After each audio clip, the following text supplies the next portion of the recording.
Yes, Justin Fields got a much-needed win last night in Washington. A career night for the third-year quarterback, throwing for over 280 yards with 4 touchdowns, no interceptions.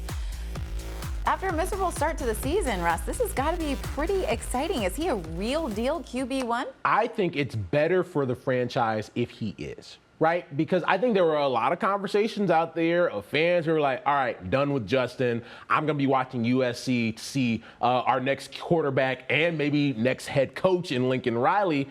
But I think as a franchise, if Justin Fields is your QB1, you can use those 2 picks that they have at the top of next year's draft on something other than the quarterback position.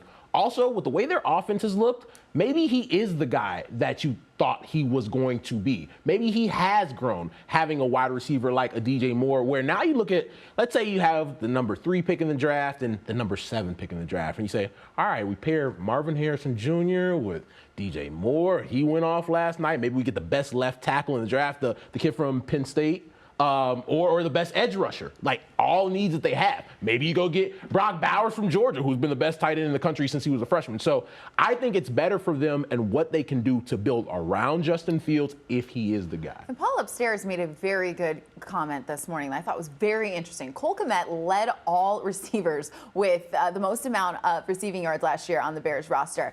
Already, DJ Moore has surpassed that already. And we're just not like half of the way, not even a quarter of the way through the season. That's really, really impressive and good signs for the Bears moving forward. Possibly saved Eberflus's job, Nicole. Yeah, I mean, the hot seat definitely gets cooler when you win a game like that, especially coming off of a loss the way that they lost. And listen, maybe Washington's just going to be up and down and kind of all over the place, and Sam Howell can't have 2 consecutive good games. But still, this is a massive win for the Bears. I don't think anyone saw them maybe necessarily winning, but winning the way that they did and it looking the way that it did. The DJ Moore, Justin Fields connection looks fantastic. Yeah. But also just like really putting a clamp down, controlling the game, pulling away so quickly in that game. Especially after, again, you knew the hot seat, you knew the way the schedule fell and that this could be a good time to make a change.